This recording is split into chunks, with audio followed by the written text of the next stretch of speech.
আজকে আমরা যে টপিকটা নিয়ে আলোচনা করব সেটা হচ্ছে আমরা যে জীবনে বিপদে পড়ি, আমরা বিপদে পড়লে আমাদেরকে উদ্ধার করে কে? আল্লাহ ছাড়া আমাদের বাঁচানোর কেউ আছে? উদ্ধার করার কেউ আছে? রক্ষা করার কেউ আছে? এজন্য বিপদে পড়লে আমরা চাইবো কার কাছে? আমাদের যাই দরকার হোক আমরা ফরিয়াদ করব কার কাছে? নাকি মাজারে যেয়ে চাবেন? মাজারে যেয়ে চাবেন? অনেকে তো মাজারে যেয়ে কপাল ঘষে, আছে না নাই? মাজারে যেয়ে সন্তান চায়, আছে? এই এলাকায় না, এই এলাকার লোকদের আকীদা খালেস আমি জানি। মাজারে যেয়ে কপাল ঘষে আর সন্তান চায়। আচ্ছা, মাজারে গেলে সন্তান পাওয়া যায়? আচ্ছা, মাজারে না গেলে যদি বাচ্চা না হতো, গরু ছাগলের যে বাচ্চা হয় ওরা কোন মাজারে মানত করে বলেন? কথা কি বুঝতেছেন? এই যে প্রতি বছর গরু ছাগল ভেড়া এগুলো যে বাচ্চা দেয়, এরা কোন মাজারে যে মানত করে? এজন্য চাইতে হবে একজনের কাছে, তিনি কে? আমার প্রিয় পটুয়াখালীবাসী, মাজার জিয়ারত করা সুন্নাহ। আমরা মাজার জিয়ারত করব, আল্লাহ ওয়ালাদের কবরে যাব, আমরা সেখানে যে সালাম দিব, দোয়া করব, নিজের জন্য করব, কবরে শুয়ে থাকা মাইয়েতের জন্য করব, পুরো মুসলিম উম্মার জন্য করব। কিন্তু কবরে যিনি শুয়ে আছে ওই বাবার কাছে সন্তান চাওয়া যাবে? চাকরি চাওয়া যাবে? সফলতা চাওয়া যাবে? সফলতা দেয় কে? এক কথাই রব্বুল আলামিন বলেন, ওয়া ইয়ামসাসকাল্লাহু বিদুররিন ফালা কাশিফা লাহু ইল্লা হু ওয়া ইয়ুরিদকা বিখাইরিন ফালা রাদ্দা লিফাদলি ইউসিবু বিহি মান ইয়াশাউ মিন ইবাদিহি ওয়া হুয়াল গফুরুর রহিম। আল্লাহু আকবার। আল্লাহ বললেন, ওয়া ইয়ামসাসকাল্লাহু বিদুররিন ফালা কাশিফা লাহু ইল্লা হু। আল্লাহ যদি তোমাকে কোনো বিপদ স্পর্শ করায়, আল্লাহ যদি তোমারে কোনো বিপদে ফেলে দেয়, ওই বিপদ থেকে উদ্ধার করার তিনি ছাড়া আর কেউ নাই। জোরে বলেন ঠিক কিনা? তিনি যদি কোনো বিপদে ফেলেন, তিনি ছাড়া বিপদ থেকে উদ্ধার করার কেউ নাই। আর তিনি যদি তোমার প্রতি কোনো অনুগ্রহ করতে চান, ওই অনুগ্রহ ঠেকিয়ে দেওয়ার ক্ষমতাও কারো নাই। আল্লাহ যদি আপনার সফলতা দিতে চায়, পৃথিবীর কোন শক্তি ওই সফলতাকে থামাতে পারে? এজন্য আল্লাহ বললেন, খবরদার, চিন্তা আর আকীদা খালিস করে নাও। ওয়া ইয়ামসাসকাল্লাহু বিদুররিন ফালা কাশিফা লাহু ইল্লা হু। আল্লাহ বিপদে ফেললে বিপদ থেকে উদ্ধার করার কেউ থাকে না।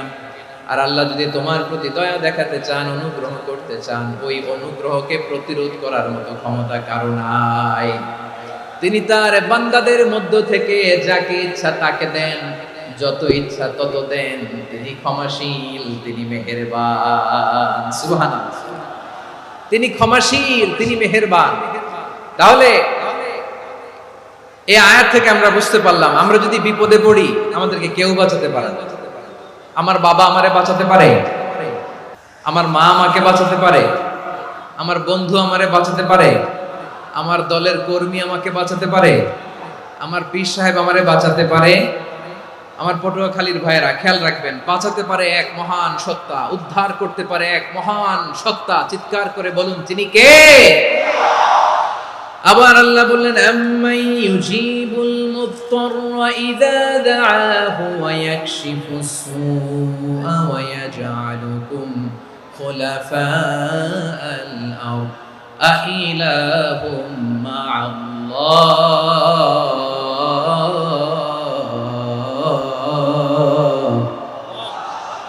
ক্বালিলাম মা তাযাক্কারুন। রব্বুল আলামিন বলেন, বিপদে পড়ে কাতর কণ্ঠে চিন্তাগ্রস্ত হয়ে যখন কেউ ফরিয়াদি হয়ে আল্লাহর ডাকে হাত তোলে, তখন এই ব্যক্তির ডাকে সাড়া দেয় কে?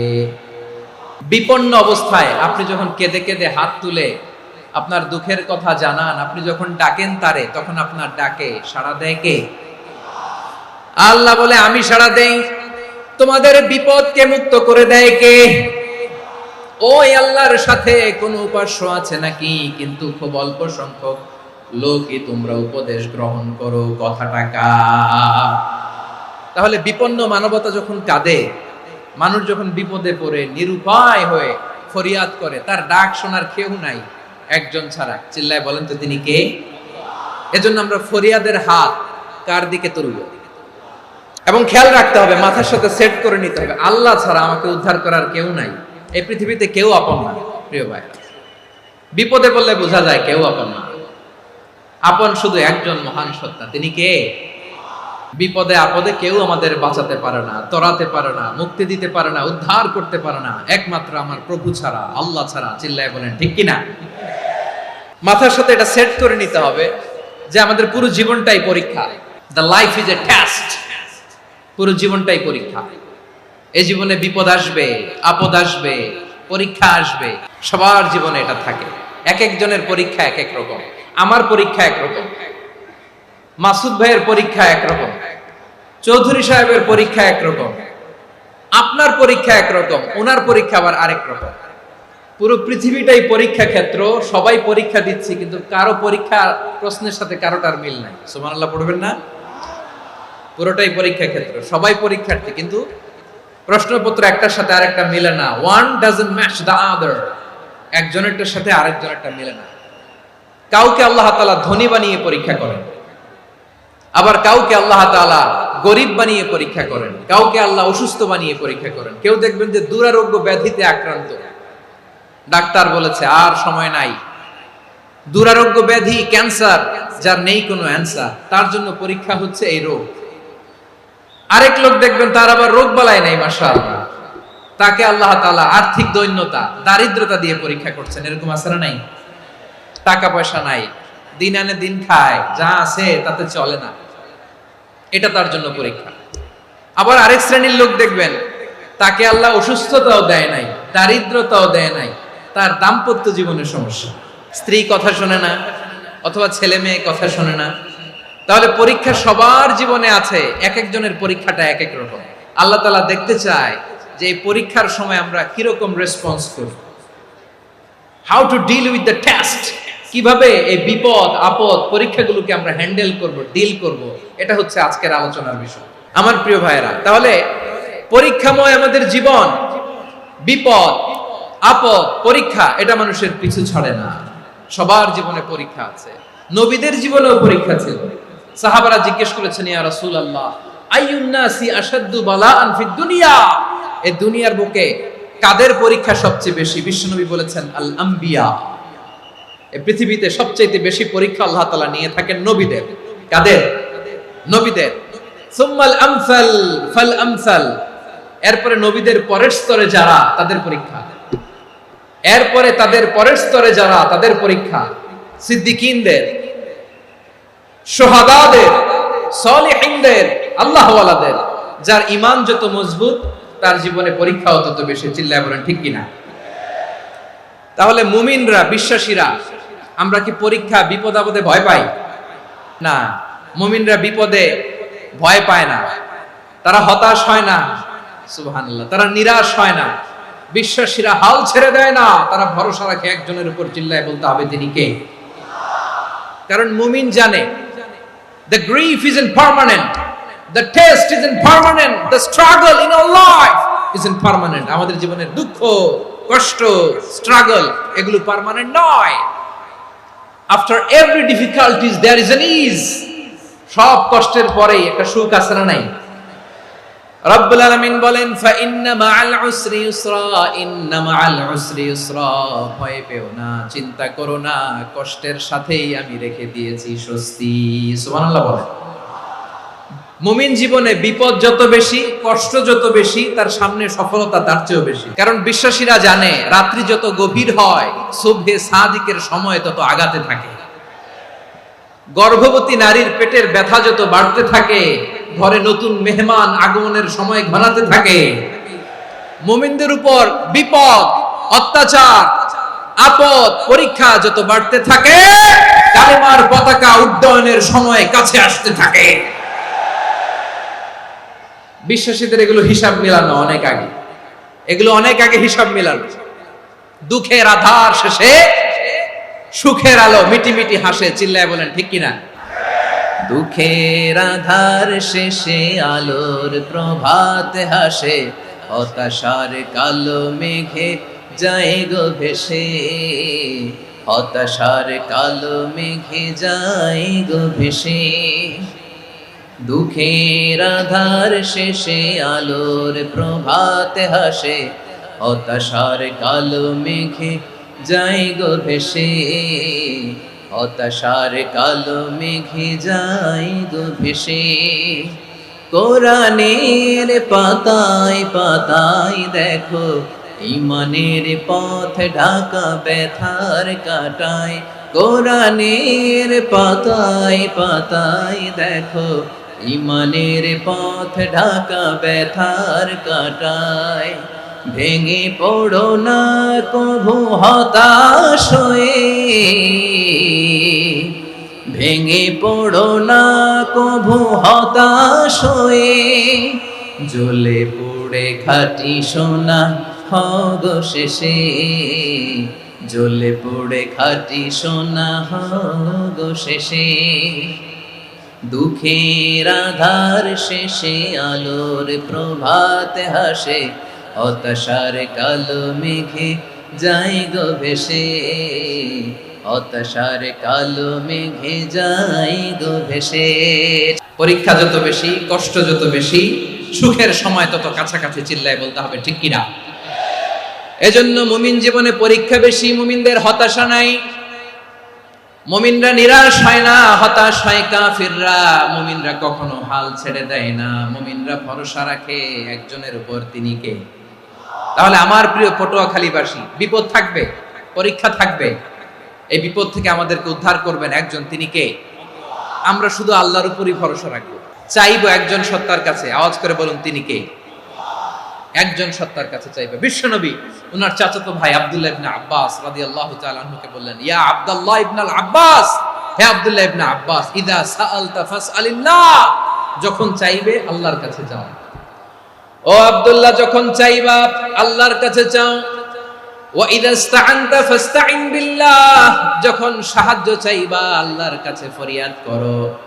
জেনে রেখো ও আব্দুল্লাহ, ওয়া'লাম আন্নাল উম্মাতা লাউ ইজতামাআত আলা আন ইয়ানফাউকা বিশাইইন লাম ইয়ানফাউকা ইল্লা বিশাইইন ক্বাদ কাতাবাহু আল্লাহু লাক। ও আব্দুল্লাহ, জেনে রেখো, মনে রেখো, গোটা বিশ্বের সবাই মিলে যদি তোমার উপকার করতে চায় ততটুকুই তারা করতে পারবে যতটুকু আল্লাহ তোমার নসিবে সেটা লিখে রেখেছে। ঠিক কিনা বলেন? আর যদি গোটা বিশ্বের সবাই মিলে তোমার বিরুদ্ধে কনস্পাইরেসি করে, ষড়যন্ত্র করে, গোটা বিশ্বের সবাই মিলেও যদি তোমার ক্ষতি করতে চায় ততটুকুই শুধু পারবে যেটা আল্লাহ তোমার জন্য বরাদ্দ রেখেছে। যতটুকু আল্লাহ তাআলা তোমার জন্য বরাদ্দ রেখেছে অতটুকুই ক্ষতি করতে পারবে, আর এক চুল বেশিও করতে পারবে না, কমও করতে পারবে না। চিল্লায় বলেন ঠিক কিনা। এজন্য আমরা চাইবো কার কাছে? সব সময় আমরা আল্লাহর কাছে চাইবো, বিপদে আপদে, সুখে দুঃখে, সচ্ছল অবস্থায় অসচ্ছল অবস্থায়, পরাজয়ের সময় বিজয়ের সময়, সব সময় আমরা ভরসা রাখবো কার উপর? সবাই বলুন। একদল লোক আছে যারা বিপদে পড়লে আল্লাহরে ডাকে, বিপদ আসলে আল্লাহরে ডাকে, বিপদ নাই আল্লাহও নাই। বিপদে পড়লে নামাজ পড়ে, বিপদও নাই নামাজও নাই। বিপদে পড়লে জিকির করে, বিপদ যখন চলে যায় ওদের জিকিরও বন্ধ হয়ে যায়। এরকম আছে না নাই? কিছু লোক দেখবেন পরীক্ষা আসলে নামাজ পড়ে, দেখবেন পরীক্ষার সময় নামাজ পড়ে, পরীক্ষাও নাই নামাজও আছে। এরকম কিছু লোক আছে অসুস্থ হলে আল্লাহরে বড্ড ভালোবাসে, আল্লাহরে খুব ডাকে। অসুস্থ হইলে অসুস্থতাও নাই, আল্লাহ স্মরণও নাই। দেখবেন কিছু লোক নির্বাচন আসলে খুব আল্লাহওয়ালা হয়ে যায়, তখন দেখবেন মাথার মধ্যে হেজাব লাগায়, পাঞ্জাবি লাগায়, আল্লাহওয়ালা হয়ে যায়। নির্বাচনও নাই, এরপরে আল্লাহর কথাও নাই। আছে না নাই? না, এরকম হওয়া যাবে না। সব সময় আমরা আল্লাহরে ডাকবো, বিপদে আপদে সব সময় ভরসা রাখবো আমরা একজনের উপর। আওয়াজ করে বলেন তিনি কে? একথায় আল্লাহ তাআলা আমাদের চোখে আঙ্গুল দিয়ে জানিয়ে দিলেন, ফাইদা রাকিবু ফিল ফুলকি দা'আউল্লাহা মুখলিসিনা লাহুদ্দিন ফালাম্মা নাজ্জাহুম ইলাল বাররি ইযা হুম ইউশরিকুন। আল্লাহ বলে একদল লোক আছে, তারা যখন নৌযানে চড়ে, জলযানে চড়ে, সাগরের মধ্যে যখন জাহাজে চড়ে, লঞ্চে চড়ে, তারা যখন তুফানের সম্মুখীন হয় তখন তারা আল্লাহরে বড্ড বেশি ডাকে, একান্ত ভাবে ডাকে, বিশুদ্ধ চিত্তে ডাকে। আবার তুফান থেকে তাদেরকে সেফ জোনে নিয়ে, নিরাপদ জোনে নিয়ে যখন বন্দরে আমি আল্লাহ তাদেরকে ভিড়িয়ে দেই, ওই লোকগুলো আবার আমি আল্লাহর সাথে শিরিক করে। এরকম আছে না নাই? জাহাজে উঠছে, সাগরের মাঝখানে তুফান, ওই সময় দেখবেন আল্লাহ কারে কয়। এই কথা তো আপনাদেরকে বোঝানো সহজ, আপনারা তো নদীর দেশের মানুষ। আচ্ছা, লঞ্চে উঠে তুফানের সম্মুখীন হয়েছেন, জলোচ্ছ্বাস, সবাই, আমার বলার দরকার নাই, বলেন, মাঝ নদী, তুফান, জলোচ্ছ্বাস, জলের মধ্যে উচ্ছ্বাস, ঢেউ, টর্নেডো, সাইক্লোন, মেঘের ঘন ঘটা, পরিবেশ ঘুটঘুটে অন্ধকার, লঞ্চ একবার এদিকে আরেকবার ওইদিকে, ভিতরে কি অবস্থা হয় বলেন তো? তখন মুসলিম আল্লাহর ডাকে, হিন্দু আল্লাহর ডাকে, ঠিক কিনা বলেন? আস্তিক আল্লাহর ডাকে, নাস্তিক আল্লাহর ডাকে, ঠিক কিনা? লঞ্চের ভেতর, স্টিমারের ভেতর কান্নারে রোল পড়ে যায়, চিৎকারের রোল পড়ে যায়, সবার মুখ দিয়ে শুধু একটা আওয়াজ, লা ইলাহা লা ইলাহা লা ইলাহা সুবহানাল্লাহ আলহামদুলিল্লাহ লা ইলাহা। আল্লাহ নামের জিকির করবে যারা, আল্লাহর কাছে প্রিয় তারা, আল্লাহর কাছে প্রিয় যারা, জান্নাতে প্রবেশ করবে তারা, জোরে লা ইলাহা লা ইলাহা ইল্লাল্লাহ লা ইলাহা ইল্লাল্লাহ মুহাম্মাদুর রাসূলুল্লাহ সাল্লাল্লাহু আলাইহি ওয়াসাল্লাম।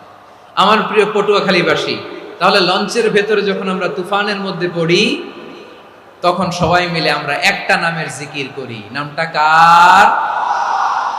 মুসলমানেরাও ডাকে, হিন্দুরাও ডাকে, আস্তিকও ডাকে, নাস্তিকও ডাকে, সবাই ডাকে একজনকে, তিনি কে? আবার দেখবেন ওই আল্লাহ তুফানের পরে, ঝড়ের পরে ওই লঞ্চটাকে যখন সদর ঘাটে ফিরিয়ে দেয়, আবার আমরা নাফরমানি শুরু করে দেই। সে কোথায় আল্লাহ বললেন, ফাইদা রাকিবু ফিল ফুলকি দা'আল্লাহ মুখলিসিনা লাহুদ্দিন ফালাম্মা নাজ্জাহুম ইলাল বাররি ইযা হুম ইউশরিকুন। সাগরে যখন তুফানে পড়ে আমি আল্লাহর ডাকে, আবার আমি আল্লাহ যখন বাঁচিয়ে দেই, আবার আমি আল্লাহর সাথে শিরিক শুরু করে। আমরা কি এরকম হতে চাই নাকি? বিমানের মধ্যে মাঝে মাঝে দেখবেন যে এয়ার টার্বুলেন্স হয়, জানেন? এয়ার টার্বুলেন্স জানেন তো? মাঝে মাঝে বিমানটা বাউন্সিং করে, বাম্পি, ভেরি বাম্পি ওয়েদার, শুনেন নাই? 40,000 ফিট উপরে যখন থাকে, তখন পাইলট মাঝে মাঝে বলে, dear passengers, ladies and gentleman, right now we are flying 40,000 feet above the ground and we are passing very air turbulence, very heavy air turbulence right now. Please fasten your seat belts. দেখবেন মাঝে মাঝে বলে যে, ভদ্র মহিলা, ভদ্র মহোদয়গণ, আমরা 40,000 ফিট উপর দিয়ে যাচ্ছি আর এয়ার টার্বুলেন্স ফেস করছি, মেহেরবানি করে আল্লাহর হস্তে সিট বেল্ট বাঁধুন। তখন বিমানটা এরকম বাউন্সিং করে, শেকিং করে। আপনারা মুখোমুখি হয়েছেন? ইদানিং এই এয়ার টার্বুলেন্স বেড়ে গিয়েছে। গত বছর আমার ইন্টারন্যাশনাল অনেকগুলো ফ্লাইট ছিল, তো আমি দেখলাম যে আগের ফ্লাইটগুলোর তুলনায় এখন এয়ার টার্বুলেন্স খুব বেশি। আমি একটু রিসার্চ করে দেখলাম, ক্লাইমেট চেঞ্জের কারণে, জলবায়ু পরিবর্তনের কারণে আকাশের বাতাসের মুভমেন্টে পরিবর্তন হয়েছে, ফলে এখন বিমান শেকিং করে বেশি, বাউন্সি, বাম্পি ওয়েদার। তো বলেন তো, 40,000 ফিট উপরে যখন আপনি, কয় হাজার ফিট? 40,000 ফিট উপরে যখন আপনি, তখন যখন বিমানটা এরকম বাউন্সিং করে, সবাই যখন ভমিটিং করে বিমান নষ্ট করে দেয়, বমি করে, তখন বাঁচানোর কে আছে আল্লাহ ছাড়া? কেউ আছে? ওই মুহূর্তেও সবাই মিলে একজনের ডাকে আওয়াজ করে বলেন, তিনি কে? মাঝে মাঝে কিছু সোশ্যাল মিডিয়ায় কিছু ভিডিও পাওয়া যায় যে হেভি যখন এয়ার টার্বুলেন্স হয় 10 সেকেন্ড 15 সেকেন্ডের কিছু ভিডিও পাওয়া যায় বিমানটা এরকম বাউন্সিং করছে, বাম্পি ওয়েদার, কাঁপছে, মানুষগুলো বমি করছে, অক্সিজেন মাস্কগুলো সব ঝুলে পড়েছে, বিমানটা শুধু কাঁপছে। তখন দেখবেন বিমানের ভেতরেও এরকম লঞ্চের মতো চিৎকার আছে না নাই? বিমানের ভেতরেও তখন চিৎকার।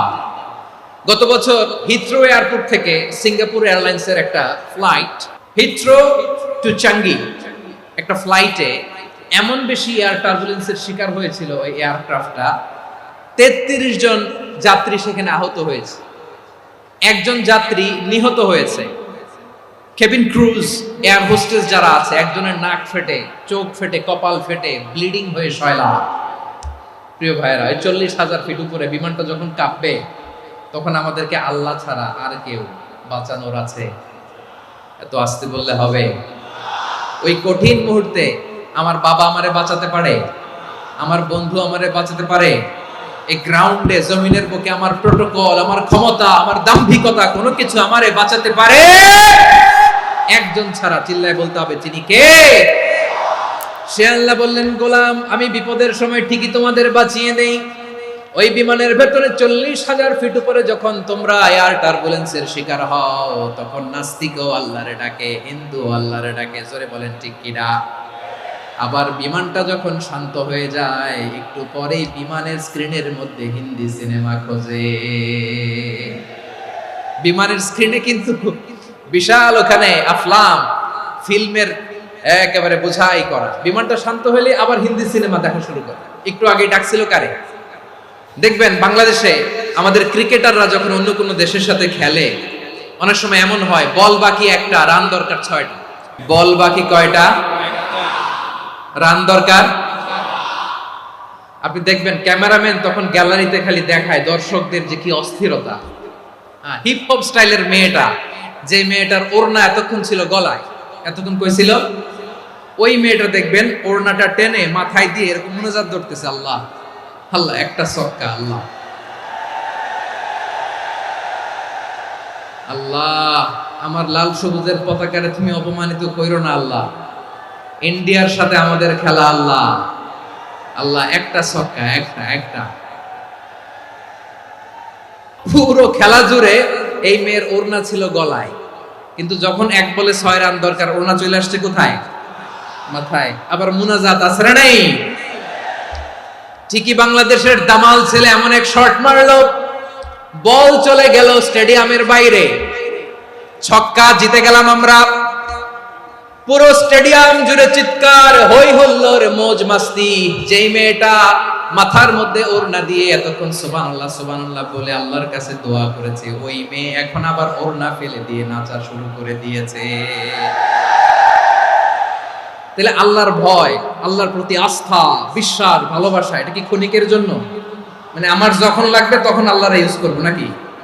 হ্যাঁ, বিপদে আপদে, সুখের সময় দুঃখের সময়, সচ্ছল অসচ্ছল অবস্থায় বিশ্বাসীরা ভরসা রাখে একজনের উপর। চিৎকার করে বলে, পটুয়াখালী তিনি কে? সে আল্লাহ বললেন, গোলাম মনে করো না জাহাজ থেকে সদরঘাটে ভিড়িয়ে দিলাম, তুমি নিরাপদ হয়ে গেছো।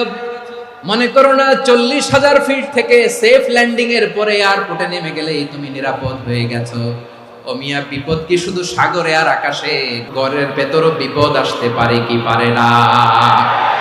এজন্য সূরা মুলকে আল্লাহ বললেন, আমিনতুম মান ফিস সামাই আন ইয়াখসিফা বিকুমুল আরদা ফাইদা হিয়া তামুর। আল্লাহ বললেন, তোমরা কি ভেবেছো তোমরা নিরাপদ? আমি চাইলে ল্যান্ডস্লাইডস, ভূমি ধস দিয়ে 1 লক্ষ 1 মুহূর্তে নিয়ে যেতে পারি। এক সুনামি দিয়ে থাপ্পড় মেরে 3 লক্ষ সাগরের ভেতরে ঢুকায় দিতে পারি। 1 সেকেন্ডও লাগে না আমার। أم أمنتم من في السماء أن يرسل عليكم حاصبا فستعلمون كيف نذير। আল্লাহ চাইলে আকাশ থেকে পাথর বৃষ্টি নাজিল করতে পারেন কি পারেন না? এই মুহূর্তে এখানে ভূমিকম্প দিতে পারেন কি পারেন না? আচ্ছা, ভূমিকম্প যখন হয় আমাদের কারো হুঁশ থাকে? আপনি মনে করছেন আমরা সাধারণ মানুষ, আমরা দৌড় দেই, আর প্রেসিডেন্ট প্রধানমন্ত্রী ওনারা বুঝি খাটে শুয়ে থাকে? ভূমিকম্প, আর্থকোয়েক যদি হয়, বাঁচার জন্য আমরা কি করি? হয় খাটের তলায়, ডাইনিং টেবিলের নিচে, উপরে শক্ত কিছু আছে এটার নিচে, অথবা ঘর থুইয়া দেও দৌড়। তো প্রধানমন্ত্রী উনি কি করে? প্রেসিডেন্ট উনি কি করে? হ্যাঁ, উনি খাটের মধ্যে যে শুয়ে থাকে নাকি? উনিও দৌড়, সাধারণ মানুষও দৌড়, প্রধানমন্ত্রীও দৌড়, বাড়িওয়ালাও দৌড়, ভাড়াটিয়াও দৌড়, সবাই দৌড়। নাকি ভাড়াটিয়ারা বাড়ি থুইয়া দৌড়, বাড়িওয়ালারা আর বেরোয় না? এরকম না। তাহলে যে কোনো মুহূর্তে ভূমিকম্প দিয়ে নাস্তানাবুদ করতে পারে কে? আমার প্রিয় ভাইয়েরা, আমরা নিরাপদ নই, আমরা তার দয়ায় বেঁচে আছি। কার দয়ায়? এজন্য আল্লাহ বললেন, গোলাম, যে কোনো মুহূর্তে বিপদ দিয়ে তোমাদেরকে নাস্তানাবুদ করতে পারি। বিশ্বাসী বলে যদি নিজেকে দাবি করো, সব সময় ডাকতে হবে একজন সত্তাকে। বলেন তিনি কে? আপদ থেকে, পরীক্ষা থেকে, ক্যালামিটি থেকে আমাদেরকে কেউ বাঁচাতে পারে না, একজন সত্তা ছাড়া। আবারও বলেন তো তিনি কে? এবার আমরা দেখি বিষ্ণু ইসা ইসলামের জীবনে বিপদ আপদ ছিল কিনা। উনি বিপদ আসলে কিভাবে ডিল করতেন, বিপদ আসলে কোন দোয়া পড়তে হয়, কিভাবে ফরিয়াদের হাত উত্তোলন করতে হয়, কিভাবে রবের দরবারে নতজানু হয়ে ফরিয়াদ করতে হয়, এটা জানার দরকার আছে না নাই? আসুন আমরা বিষ্ণুনবীর জীবনী থেকে দেখি বিপদ আসলে উনি কি করতেন। বিপদ আসলেই প্রথমে বিষ্ণুনবী সাল্লাল্লাহু আলাইহি ওয়াসাল্লাম একটা দোয়া পড়তেন। তিনি পড়তেন, ইন্না লিল্লাহি ওয়া ইন্না ইলাইহি রাজিউন। নিশ্চয় আমরা আল্লাহর জন্য, নিশ্চয় আমরা কার দিকে ফিরবো ভাই? আবার কার দিকে ফিরবো? আওয়াজ করে বলুন তো, আমরা এসেছি কার কাছ থেকে, আবারও ফিরে যাব কার কাছে? এজন্য বিষ্ণুই পড়ছেন, ইন্না লিল্লাহি ওয়া ইন্না ইলাইহি রাজিউন। নিশ্চয় আল্লাহর জন্য, ওই আল্লাহর দিকেই আমরা ফিরে যাব। তারপরে বিষ্ণুই পড়তেন, আল্লাহুম্মা আজুরনি ফি মুসিবাতি ওয়াখলুফ লি খায়রাম মিনহা। একসাথে প্রথমে পড়তেন ইন্না লিল্লাহি ওয়া ইন্না ইলাইহি রাজিউন, তারপর পড়তেন আল্লাহুম্মা আজুরনি ফি মুসিবাতি ওয়াখলুফ লি খায়রাম মিনহা। মানে আল্লাহ, এই যে আমি বিপদে ধৈর্য ধারণ করলাম, এটার সব তুমি আমারে দাও, আর যেটা হারালাম এর চেয়ে ভালো কিছু দিয়ে মেকআপ করে দিও, ভালো কিছু দিয়ে বদল করে দিও। সুবহানাল্লাহ পড়েন। তাহলে বিপদ আসলে আমরা কি পড়ব? এদেশে পরস্পরে দেখা হলে দেয় সালাম, এদেশে আমজনতার হৃদয় জুড়ে পাক কালাম, এদেশে বিপদ এলে সর্বজনে সর্বক্ষণে দোয়া পড়ে ইন্না লিল্লাহ। কি পড়ে? সুবহানাল্লাহ সুবহানাল্লাহ সুবহানাল্লাহ সুবহানাল্লাহ। এদেশে আজান শুনে সূর্য ওঠে শহর গ্রামে, এদেশে আজান শুনে সূর্য ডুবে সন্ধ্যা নামে, এদেশে সকল কাজে সবাই বলে বিসমিল্লাহ, এদেশে ভালো কিছু দেখে শুনে হাসি মুখে সবাই বলে মাশাআল্লাহ। তাহলে বিপদ এলে আমরা কি পড়ি? তাহলে বিপদ এলেই আমরা এখন থেকে ইন্না লিল্লাহ পড়ব, নাকি হাই হুতাশ করবেন? একদল আছে হাই হুতাশ করে, হায় আল্লাহ রে, মোর কি হইল রে, মুই কি হরমু রে, মুই কমবে যামু রে, এরকম বিলাপ করতে নিষেধ করেছেন বিশ্বনবী। কি করব, কই যাব, কি হবে, হায় হায়, এরকম হাহুতাশ আছে না নাই? বিশ্বাসীরা হাহুতাশ করে না, তারা ইন্না লিল্লাহ পড়ে। কি পড়ে মনে থাকবে? আমরা পড়ব ইন্না লিল্লাহি ওয়া ইন্না ইলাইহি রাজিউন। নিশ্চয়ই আমরা আল্লাহর জন্য, আমরা আল্লাহর দিকেই ফিরে যাব। এরপর পড়ব আল্লাহুম্মা আজুরনি ফি মুসিবাতি ওয়াখলুফ লি খায়রাম মিনহা। আল্লাহ, আমি যে বিপদে ধৈর্য ধারণ করলাম এটার সওয়াব দিও, আর যা হারালাম তার চেয়ে ভালো কিছু দিয়ে বদল করে দিও। সুবহানাল্লাহ পড়েন। বিশ্বনবীর হাদিস শুনলেন উম্মে সালামা রাদিয়াল্লাহু তাআলা আনহা। ওনার স্বামী হলো আবু সালামা। মজার ঘটনা খেয়াল করে শুনেন। সাইয়্যিদাতুনা উম্মে সালামা রাদিয়াল্লাহু তাআলা আনহা, ওনার স্বামীর নাম আবু সালামা। শ্রেষ্ঠ দম্পতি, শ্রেষ্ঠ ফ্যামিলি। প্রথমে হিজরত করেছিলেন হাবাসায়, পরে হিজরত করেছেন মদিনায়। উহুদ যুদ্ধের পরে ওনার স্বামী আবু সালামা ইন্তেকাল করলো, শহীদ হলো। সুবহানাল্লাহ পড়েন। যখন আবু সালামা ইন্তেকাল করলো, উম্মে সালামা রাদিয়াল্লাহু তাআলা আনহা কেঁদে কেঁদে হয়রান। আর নবীর শিখানো বাণী অনুযায়ী তিনি বারবার পড়ছিলেন ইন্না লিল্লাহ। কি পড়ছিলেন? ইন্না লিল্লাহ। যেহেতু বিশ্বনবী বলেছেন কেউ যদি বিপদের প্রথম ধাক্কায় পড়ে ইন্না লিল্লাহি ওয়া ইন্না ইলাইহি রাজিউন, আল্লাহুম্মা আজুরনি ফি মুসিবাতি ওয়াখলুফ লি খায়রাম মিনহা, তাহলে এই বিপদে যে সে যা হারালো তার চেয়ে শ্রেষ্ঠ কিছু দিয়ে আল্লাহ তার বদল দিয়ে দিবে। এই হাদিস শুনে উম্মে সালামা রাদিয়াল্লাহু তাআলা আনহা ওনার প্রাণ প্রিয় স্বামী আবু সালামার ইন্তেকালের পরে চোখের পানি ছাড়ে আর পড়ে ইন্না লিল্লাহি ওয়া ইন্না ইলাইহি রাজিউন, আল্লাহুম্মা আজুরনি ফি মুসিবাতি ওয়াখলুফ লি খায়রাম মিনহা। বারবার এই দোয়া পড়ে চোখের পানি ছাড়ে, এই দোয়া পড়ে চোখের পানি ছাড়ে, আর মনে মনে বলে আবু সালামার মতো ভালো মানুষ মদিনাতে নাই, আবু সালামার চেয়েও ভালো মানুষ মদিনাতে নাই, তার চেয়ে ভালো মানুষ কি করে আল্লাহ তাআলা আমারে দিবে, তার চেয়ে ভালো মানুষ তো আমি মদিনাতে দেখি না। চোখের পানি দিয়ে বুক ভাসায় আর নবীর হাদিসের উপর আমল করে পড়ে ইন্না লিল্লাহি ওয়া ইন্না ইলাইহি রাজিউন, ইন্না লিল্লাহি ওয়া ইন্না ইলাইহি রাজিউন। পড়তে পড়তে চোখের পানি ছাড়ে আর চিন্তা করে বিশ্বনবী বললেন, এই দোয়া পড়লে যেটা হারালাম তার চেয়ে ভালো কিছু দিয়ে আল্লাহ পুরস্কার দেয়। আবু সালামের চেয়ে ভালো মানুষ মদিনার মধ্যে আর কে হতে পারে? কি আজীব তামাশা, কি অবাক করা ঘটনা। কিছুদিন পরে দেখা গেল সাইয়্যিদুল মুরসালিন রাহমাতাল লিল আলামিন স্বয়ং বিশ্ব নবী উম্মে সালামাকে বিয়ের প্রস্তাব পাঠিয়েছে। স্বয়ং বিশ্ব নবী উম্মে সালামা রাদিয়াল্লাহু তাআলা আনহাকে বিয়ের প্রস্তাব পাঠিয়েছেন। উনি রাজি হয়ে গেলেন, বিয়ে হয়ে গেল, উনি হয়ে গেলেন উম্মুল মুমিনিন, আমাদের মা, পুরো মুসলিম উম্মার মা। চিৎকার করে বলেন আল্লাহু আকবার। তাহলে আমার প্রাণপ্রিয় ভাইরা, বিপদে পড়লে আমরা পড়বো ইন্না লিল্লাহি ওয়া ইন্না ইলাইহি রাজিউন, আল্লাহুম্মা আজুরনি ফি মুসিবাতি ওয়াখলুফ লি খায়রাম মিনহা। যারা যারা বিপদ আসলে এই দোয়াটা পড়বেন এখন থেকে আওয়াজ করে ইনশাআল্লাহ বলেন। যা হারাইছেন তার চেয়ে শ্রেষ্ঠ জিনিস দিয়ে বদলা দিবে কে? তাহলে বিপদে পড়লেই প্রথমে আমরা এটা পড়ব, শুনে শুনে মুখস্থ করবেন। আমার মায়েরা, আমার বোনেরা, আপনাদের জন্য 3টি মাঠের অ্যারেঞ্জমেন্ট করা হয়েছে, আমি জানি। আপনারাও এই দোয়াগুলো পড়বেন, আপনার স্বামীকে শেখাবেন, সন্তানকে শেখাবেন, আপনার পুরো পরিবারটাকে জান্নাতের টুকরো বানিয়ে দিবে কে? তাহলে বিপদ আসলে প্রথমে কি পড়তে হবে এটা জেনে গেলাম। এরপরে বিপদ আসলে নিজেকে কি করে আল্লাহর কাছে সঁপে দিতে হয় এটাও জানার দরকার আছে না নাই? বিপদে প্রথমে ইন্না লিল্লাহ পড়লাম, ধৈর্য ধারণ করলাম, বিপদ থেকে উদ্ধারের সর্বোচ্চ চেষ্টা করলাম। আমার কাজ যখন শেষ তখন আমি আমার এই বিষয়টা আল্লাহর কাছে সঁপে দিব। কার কাছে? বিপদে বললে কেমন করে নিজেকে আল্লাহর কাছে সঁপে দিতে হয় আসুন সাইয়েদনা ইব্রাহিম আলাইহিস সালামের জীবনী থেকে জানি। আল্লাহর খলিল ইব্রাহিম আলাইহিস সালাম আমাদের মতো সমাজ ব্যবস্থা পায় নাই। আমরা জন্মের পরে আমাদের কানের ভেতরে আজান দিয়েছে কে? একামত দিয়েছে কে? আমাদের বাপ দাদারা আমাদের কানে আজান দিয়েছে কি দেয় নাই? আমাদের জন্মের পরেই তো আজান, একামত, বাড়ির পাশে মসজিদ, প্রতিদিন আজান, জুমার খুতবা, প্রতি মাসে মাসে তাফসীরুল কোরআন মাহফিল, মসজিদ, মিনারা, অভাব নাই। ঠিক কিনা বলে? আপনি যেই সুন্দর ইসলামিক এনভায়রনমেন্ট পেয়েছেন, আমাদের ইব্রাহিম খলিল উনিও কি এরকম পেয়েছিলেন? হ্যাঁ, উনি জন্মের পর পরে ওনার কানে আজান দিয়েছে কেউ? আমার প্রিয় ভাইরা, আগা গোড়া একটা শিরকি পরিবেশ উনি জন্মগ্রহণ করেছেন। উনি ছাড়া ওই তল্লাটে একজনও আল্লাহর উপর বিশ্বাসী নাই। কল্পনা করতে পারেন? গোটা তল্লাটে, গোটা দেশে বিশ্বাসী মুমিন, আল্লাহর উপর বিশ্বাস স্থাপনকারী কয়জন? সবাই বলেন কয়জন?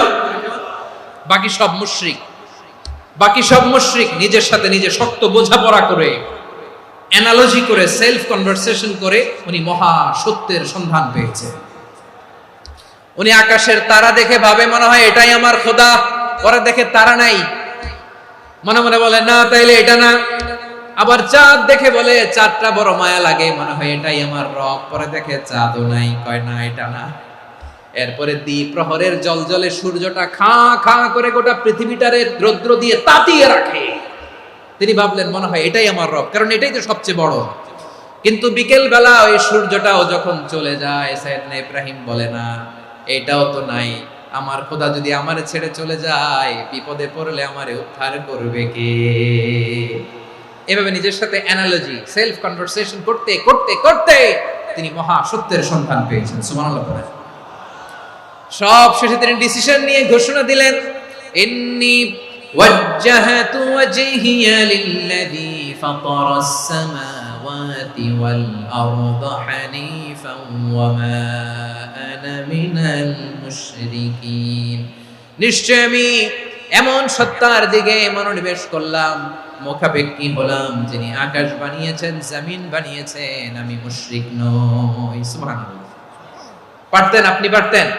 কেউ নাই, লক্ষ লক্ষ মুশরিক, আপনি একা। ওনার মতো এরকম বিচক্ষণতা দিয়ে আল্লাহরে খুঁজে পাইতে পারতেন আপনি? কি নবী ছিল, আল্লাহকে খুঁজে পেয়েছে। যখন আল্লাহর ইবাদত শুরু করলো, এই কথা ছড়ায় পড়লো চারদিকে। নমরুদ সাইয়েদনা ইব্রাহিমকে ডেকে পাঠালেন। নমরুদ বলে, ইব্রাহিম, তুমি নাকি মূর্তির পূজা না করে কোন নতুন রবের ইবাদত করো, কে তোমার রব? সাইয়েদনা ইব্রাহিম বললেন, রব্বি আল্লাযী ইউহয়ী ওয়া ইউমীত, আমি এমন রবের ইবাদত করি যিনি জীবন দেন, যিনি মৃত্যু দেন। নমরুদ বলে, তাই নাকি? তোমার রব জীবন দেয়, মৃত্যু দেয়, আর এটা তো আমি দেই। আমিও তো জীবন দেই, আমিও তো মৃত্যু দেই। সাইয়েদনা ইব্রাহিম বললেন, কেমন করে তুমি জীবন দাও, মৃত্যু দাও, একটু দেখাও তো। নমরুদ জেলখানা থেকে দুজন কয়েদিকে ডেকে আনলো, কয়েদি এনে অর্ডার করলো, একটাকে এখনই শিরোচ্ছেদ, হেড অফ, ডেথ পেনাল্টি, মৃত্যুদণ্ড দেয়া হলো, ফিনকি দিয়ে রক্ত বের হলো। নমরুদ বলে, দেখো, দুজনকে ধরে আনলাম, একজন কয়েদিকে দিলাম ডেথ পেনাল্টি, মৃত্যুদণ্ড, ওরে মৃত্যু দিলাম। আরেকজন যে দাঁড়িয়ে আছে, চাইলে ওরেও আমি মৃত্যুদণ্ড দিতে পারি, কিন্তু না, ওরে আমি দিব না, ওরে আমি বাঁচাইয়া দিলাম, ছেড়ে দিলাম, মানে জীবন দিলাম। দেখো ইব্রাহিম, তোমার চোখের সামনে একজনরে মৃত্যু দিলাম, আর একজনরে জীবন দিলাম। আপাত দৃষ্টিতে তাই তো, একজনরে তো জীবন দিল, আরেকজনরে মৃত্যু দিল।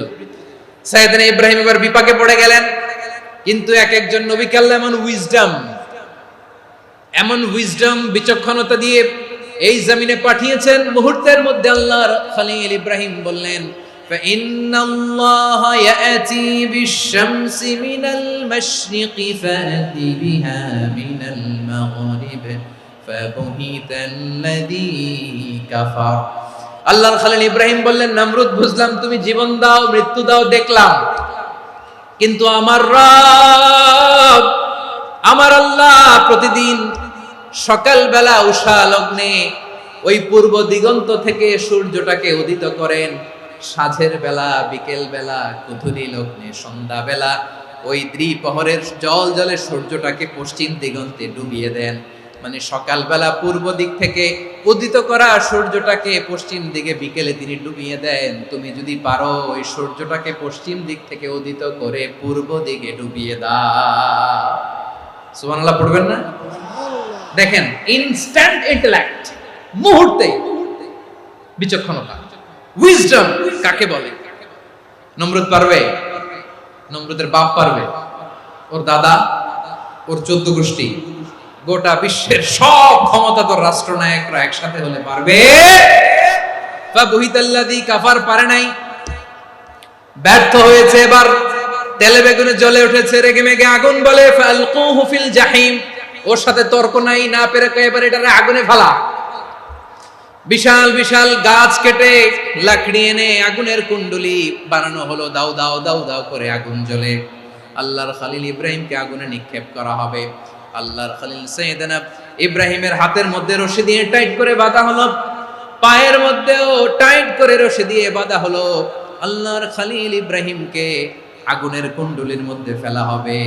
ওমিয়া, আপনি যে বিপদের কারণে ভয় পান, হতাশ হন, এটা কোনো বিপদ? ওনার বিপদের সামনে এটা কোনো বিপদই না, এটা কোনো বিপদই না। হাত পা বেঁধে টাইট করে নিক্ষেপ করা হবে, সিম্পলি ফেলা যাবে না, কারণ দাও দাও করে দ্য ব্লেজিং ফায়ার, এমন আগুনের কুণ্ডলি, কাছে যাওয়া যায় না, আগুনের উত্তাপে নিক্ষেপ করা হবে। হাতে রশি বেঁধে, পায়ে রশি বেঁধে আল্লাহর খলিল ইব্রাহিম আলাইহিস সালামকে আগুনের মধ্যে নিক্ষেপ করা হবে। আহা, এটার বলে অগ্নি পরীক্ষা। উনি অগ্নি পরীক্ষার সম্মুখীন হয়েছিলেন। এজন্য কঠিন পরীক্ষাকে আমরা অগ্নি পরীক্ষার সাথে তুলনা করি, ঠিক কিনা? সাইয়েদনা জিবরাইল এসে বললেন, ও আল্লাহর খলিল, ওরা তো আপনার হাতও বেঁধে ফেললো, পাও বেঁধে ফেললো, নড়াচড়ার সুযোগ নাই, বলেন আমি জিবরিল ফেরেশতা আপনার জন্য কি করতে পারি? আল্লাহর খলিল ইব্রাহিম বলেন, ও জিবরাইল, তোমার কাছে আমার কোনো চাওয়া পাওয়া নাই। সুবহানাল্লাহ বলেন। তোমার কাছে বলার কিছু নাই, তোমার সাহায্যের আমার দরকার নাই। সাইয়েদনা ইব্রাহিম আলাইহিস সালামকে হাতে পায়ে রশি বেঁধে, হাত পা বাঁধা অবস্থায় জ্বলন্ত অগ্নিকুণ্ডে যখন নমরুদের দলবল নিক্ষেপ করবে, আল্লাহর খলিল কিভাবে নিজেকে আল্লাহর কাছে সঁপে দিয়েছেন পটুয়াখালীর ভাইরা খেয়াল করে শুনুন।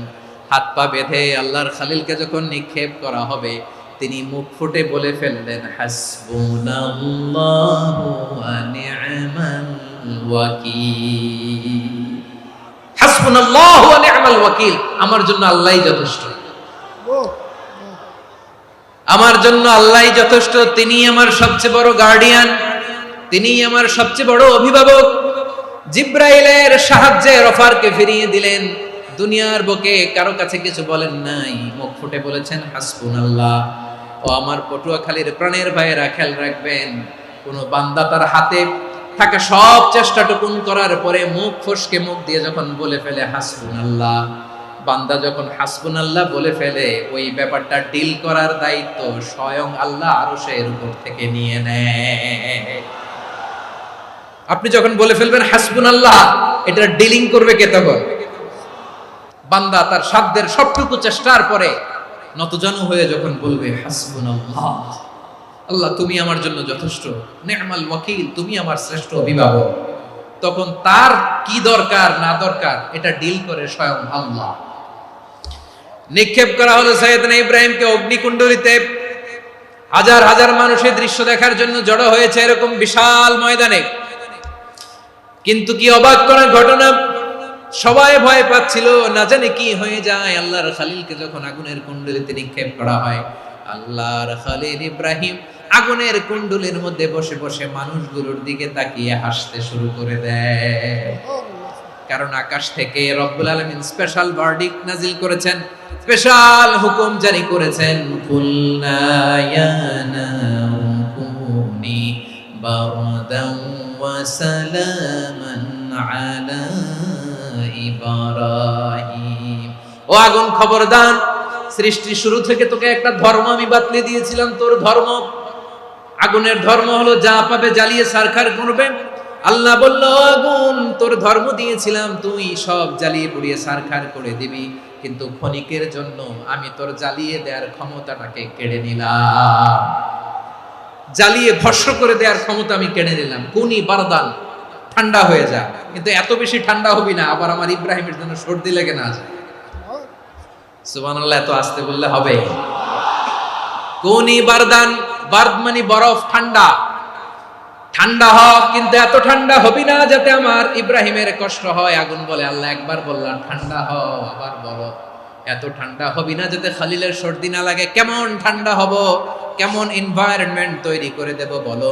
আল্লাহ বললেন, সালামান আলা ইব্রাহিম, আমার খলিল, আমার ইব্রাহিমের জন্য তুই জান্নাতের গুল বাগিচা হয়ে যা। ও ভাই, নবী মুসার মতো ঈমান হলে রাস্তা হবে সাগর জলে, নবী ইউসুফের মতো ঈমান হলে একে একে দরজা খোলে। নবী ইব্রাহিমের মতো ঈমান যদি আজও থাকে বিদ্যমান, অগ্নিকুণ্ডে দেখতে পাবে খুবসুরত এক ফুল ভাগা। কুলনা ইয়া নারু কুনি বারদান ওয়া সালামান আলা ইব্রাহিম। বান্দা যখন মুখ দিয়ে বলে হাসবুনাল্লাহ, আমার আল্লাহ আমার জন্য যথেষ্ট, এই বলে যখন নিজেকে সঁপে দেয়, তার কি লাগবে ওই দায়িত্ব স্বয়ং নিয়ে নেয় কে? তাহলে আমার প্রিয় ভাইরা, বিপদের শুরুতেই আমরা বলবো ইন্না লিল্লাহ। শুরুতে কি বলবো? এরপরে যেই বাক্যটা পড়ে নিজের পরিস্থিতিকে আল্লাহর দরবারে সঁপে দিব, সেটা হচ্ছে হাসবুনাল্লাহ। সেটা কি? বিষ্ণু বলেন, লা ইয়াজালু লিসানুকা রাতাবান মিন যিকরিল্লাহ, সব সময় আল্লাহর স্মরণ দিয়ে, জিকির দিয়ে জিহ্বাটারে সিক্ত রাখো। আর শয়তানু জাসিমুন আলা কলবি ইবনে আদম, শয়তান বনি আদমের কলবে খামচি মেরে বসে থাকে। ফাইদা যাকারাল্লাহ খালাসা, মানুষ যখন আল্লাহর স্মরণ করে জিকির করে, শয়তান দৌড়ে পালায়। ওয়া ইদা গাফালা ওয়াসওয়াসা, যখনই বনি আদম গাফেল হয়, তখনই শয়তান তার হৃদয়ে ওয়াসওয়াসা দেয়। এজন্য বিপদে পড়লে ইন্না লিল্লাহ, নিজের সবটুকুন করার পরে, নিজের রোল প্লে করার পরে নিজেকে আমরা কি বলে সঁপে দিব? সবাই বলেন, মনে থাকবে? বিপদে পড়লে প্রথমে ইন্না লিল্লাহ, এরপরে নিজেকে যখন সঁপে দিব তখন হাসবুনাল্লাহ। এরপরে কঠিন বিপদে যখন বিশ্বনবী পড়তেন তখন কি করতেন? এমন বিপদ মাঝে মাঝে হয় না, দেয়ালে পিঠ থেকে যায়, চোখে মুখে অন্ধকার, কি করব দিশা খুঁজে পাই না, এরকম হয় কখনো? বিশ্বনবী এরকম কঠিন বিপদে পড়েছেন জীবনের কিছু কিছু মুহূর্তে। ওই মুহূর্তে বিশ্বনবী স্পেশাল দুইটা দোয়া পড়তেন। এই দোয়াগুলো আপনাদেরকে জানিয়ে দেয়। বিশ্বনবী বলেন, কঠিনতম বিপদে যখন পড়বা, দেয়ালে পিঠ থেকে যায়, চোখে মুখে অন্ধকার, বাঁচার কোনো উপায় নাই, তখন পড়বা লা ইলাহা ইল্লা আনতা সুবহানাকা ইন্নী কুনতু মিনাজ জালিমিন। আল্লাহ, তুমি ছাড়া কোনো ইলাহ নাই, তুমি পবিত্র, নিশ্চয় আমি জালিমদের অন্তর্ভুক্ত। সুবহানাল্লাহ বলেন। এই দোয়া সাইয়েদনা ইউনূস আলাইহিস সালাম পড়েছিলেন যখন মাছের পেটে ছিলেন। এবং অনেক মুফাসসিরিন ইকরাম বলেছেন, অনেক আহলুল ইলমরা বলেছেন, এটা হচ্ছে ইসমে আজম। ইসমে আজম এমন দোয়া যেটা দিয়ে দোয়া করলে আল্লাহ দোয়া কবুল করে, কিন্তু এটা কোনটা, এটা নিয়ে ইখতিলাফ আছে। কোন কোন আহলুল ইলম বলেন এই লা ইলাহা ইল্লা আনতা সুবহানাকা ইন্নী কুনতু মিনাজ জালিমিন, এটা হচ্ছে ইসমে আজম। সাইয়েদনা ইউনূস আলাইহিস সালাম পড়েছেন, আপনারা পড়েননি? এটা পড়বেন আপনারা। এই দোয়া পড়ে সাইয়েদনা ইউনূস আলাইহিস সালাম মাছের পেট থেকে রক্ষা পেয়েছিলেন। রক্ষা করেছিল কে? তুমি ইউনূস নবী রে যখন খাইলো মাছেতে গিলিয়া, ফেরেশতা পাঠাইয়া দিলে ইসমে আজম দিয়া, প্রাণে ছিল যাহার ভয় সেথা পাইল আশ্রয়, প্রাণে ছিল যাহার ভয় সেথা পাইল আশ্রয়, মাছের পেট হতে সে যে পেল পরিত্রাণ।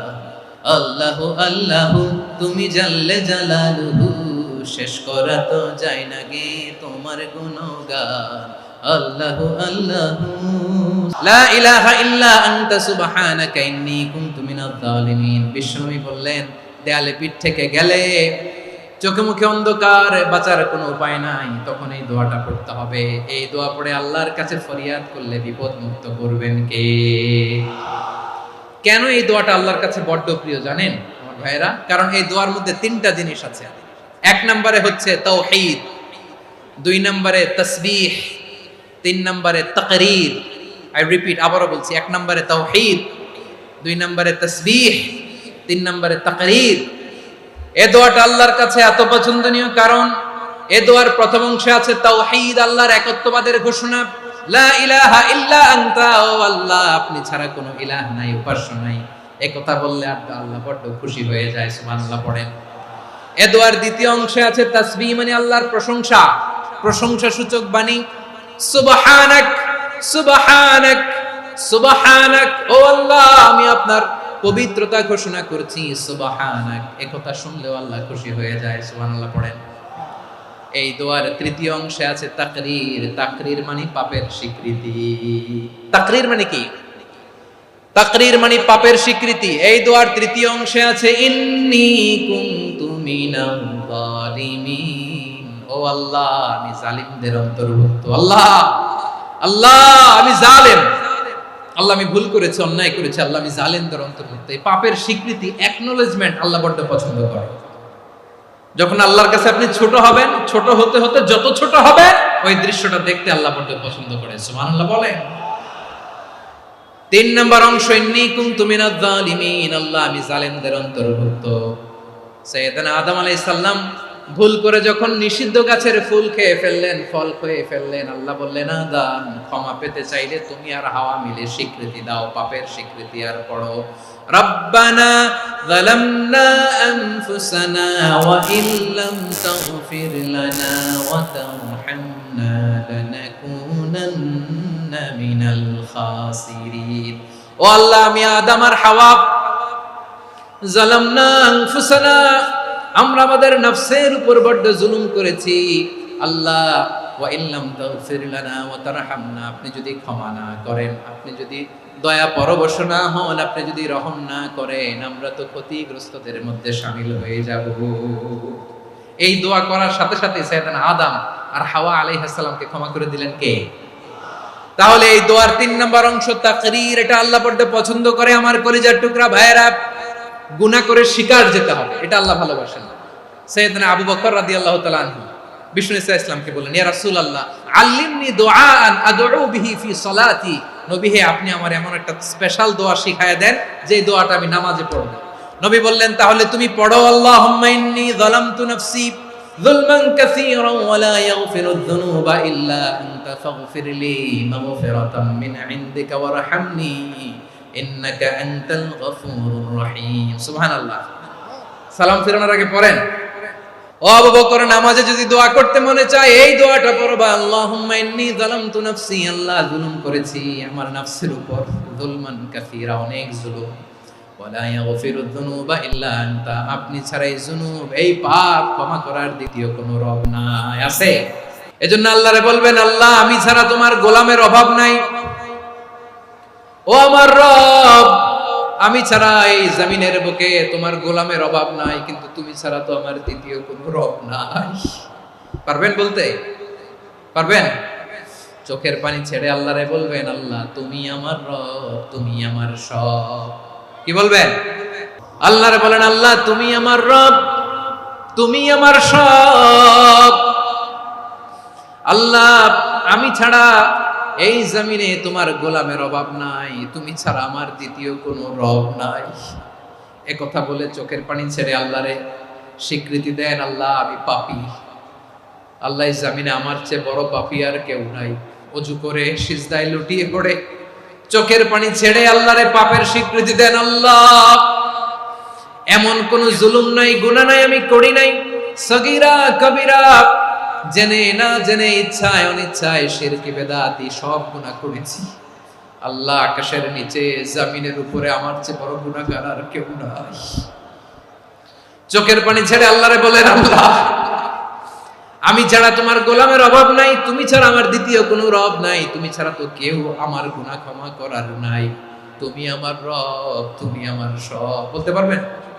এই তাকরীর আমার পটুয়াখালীর ভাইয়া, এই স্বীকৃতিটা দেখতে আল্লাহ বড্ড ভালোবাসে, কারণ আমরা সবাই গুনাহগার, আমরা সবাই কি? বিশ্বনবী বলেন, কুল্লুকুম খাত্তাউন, আ বানি আদম তোমরা সবাই পাপী। সবাই কি? সবাই পাপী। আমরা সবাই পাপী, আপন পাপের বাটখারা দিয়ে অন্যের পাপ মাপি। আমরা যে পাপী এটা ভাবতে মনে চায় না কারো, খালি অন্যের পাপ দেখি আমরা, এটা ভুল। ওর এই পাপ, ও পাপী, ও জালেম, ও জাহান্নামী, এরকম একটা টেন্ডেন্সি। আমার যে কি হালাত এটার খেয়াল নাই। খেয়াল করতে হবে যে আমি সবচেয়ে বড় পাপী, ঠিক কিনা বলেন? পাপ করি না এমন কেউ আছি? হ্যাঁ আছি। কেউ না জানলেও জানে কে আমার পাপের ঘটনা?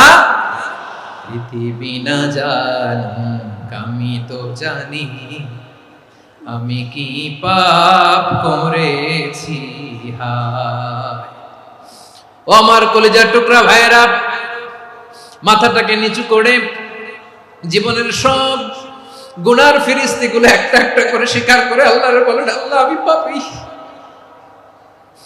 আল্লাহ আমার চেয়ে বড় পাপী এই দুনিয়াতে কেউ নাই, আকাশের নিচে জমিনের উপরে আমার চেয়ে বড় পাপী কেউ নাই।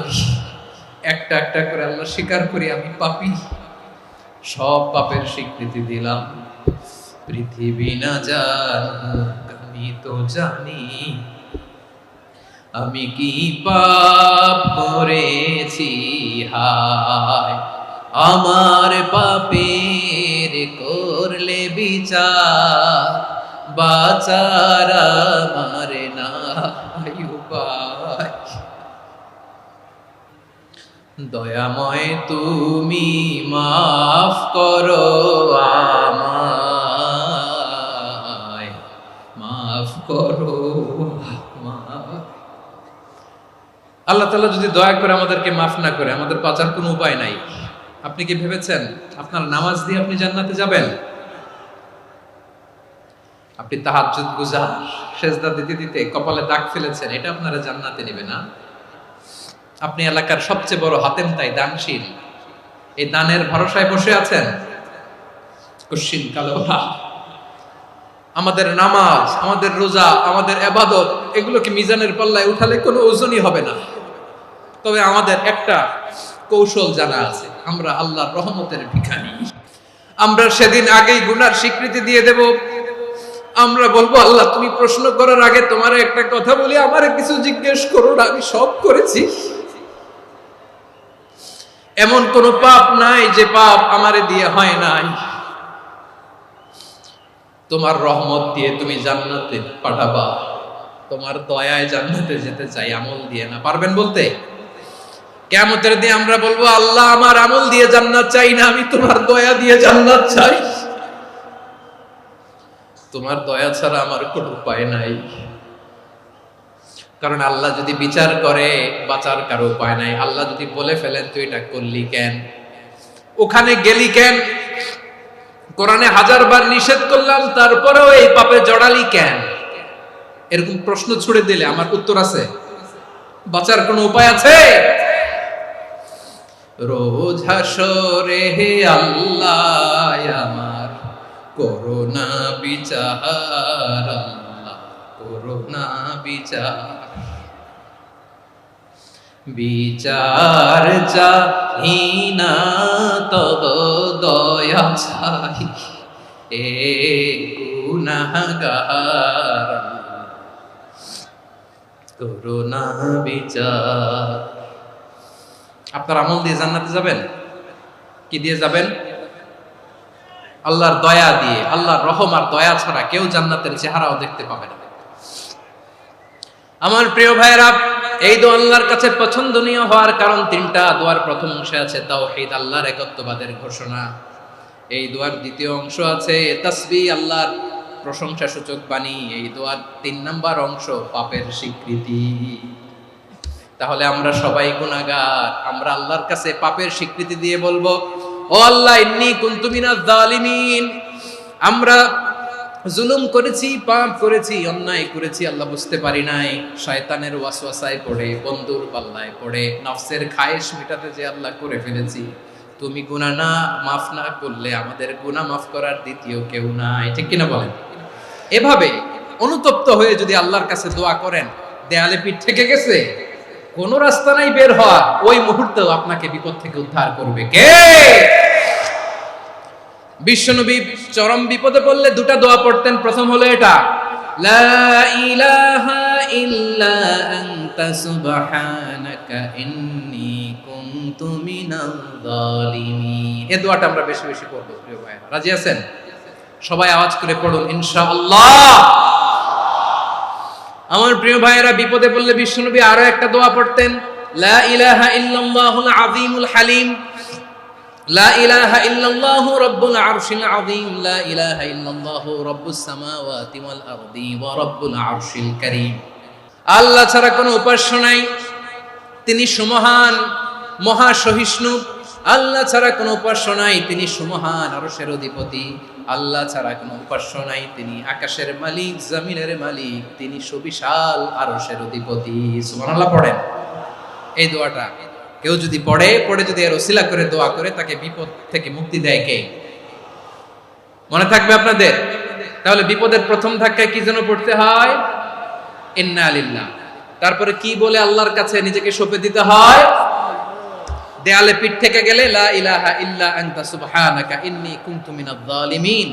2 নাম্বার হচ্ছে লা ইলাহা ইল্লাল্লাহুল আযীমুল হালিম, লা ইলাহা ইল্লাল্লাহু রাব্বুল আরশিল আযীম, লা ইলাহা ইল্লাল্লাহু রাব্বুস সামাওয়াতি ওয়াল আরদি ওয়া রাব্বুল আরশিল কারীম। মনে থাকবে? অনেক সময় এমন হয়, হঠাৎ বিপদের সম্মুখীন হই আমরা, রেডি হয়ে বের হইছে অফিসে, হঠাৎ অ্যাক্সিডেন্টে পড়ে যাই, হঠাৎ পেটের ব্যথায় অজ্ঞান, এরকম হয় না? বিষ্ণু ইসলাম বলেন, আকস্মিক দুর্ঘটনার বিপদ থেকে যদি কেউ বাঁচতে চায়, সকাল সন্ধ্যা যেন প্রত্যেকে এই দোয়াটা পড়ে। সকালে যদি 3 বার পড়ে, সন্ধ্যা পর্যন্ত হঠাৎ বিপদ থেকে সে রক্ষা পাবে। To be protected from sudden calamity, sudden disaster, হঠাৎ বিপদ, হঠাৎ ভয়ঙ্কর কোন আকস্মিক বিপদ থেকে আল্লাহ বাঁচায় দেবে। সকালে পড়লে সন্ধ্যা পর্যন্ত প্রোটেক্টেড, সন্ধ্যাবেলায় যদি 3 বার পড়ে সকাল পর্যন্ত প্রোটেক্টেড। সুবহানাল্লাহ পড়ে। দোয়াটা কি? দোয়াটা হচ্ছে বিসমিল্লাহিল্লাযী লা ইয়াদুররু মা ইসমিহি শাইউন ফিল আরদি ওয়ালা ফিস সামাই ওয়া হুয়াস সামিউল আলীম। ছোট না? অনেক ছোট, মুখস্থ করবেন। বিসমিল্লাহিল্লাযী লা ইয়াদুররু মা ইসমিহি শাইউন ফিল আরদি ওয়ালা ফিস সামা। ওই আল্লাহর নাম নিচ্ছি, যে আল্লাহর নামের বরকতে আকাশ জমিনের কোনো কিছু কারো কোনো ক্ষতি সাধন করতে পারে না। তিনি সর্বশ্রোতা, সর্বজ্ঞ। সুবহানাল্লাহ পড়েন। পড়বেন এই দোয়াটা, বিসমিল্লাহিল্লাযী লা ইয়াদুররু মা ইসমিহি শাইউন ফিল আরদি ওয়ালা ফিস সামাই ওয়া হুয়াস সামিউল আলীম। ফজরের পরে 3 বার, মাগরিবের পরে 3 বার যদি কেউ পড়ে প্রোটেক্টেড, যে কোনো হঠাৎ বিপদ থেকে প্রোটেক্টেড।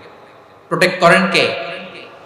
ওই আল্লাহর নাম নিচ্ছি যে আল্লাহর নামের ওসিলায় আকাশ জমিনের কোনো কিছু কোনো ক্ষতি করতে পারে না। সুবহানাল্লাহ পড়েন। আচ্ছা, এবার আমাদের জীবনে দুশ্চিন্তা আছে না নাই বলেন? Tension, hyper tension, anxiety, depression, সবার জীবনে টেনশন আছে না নাই?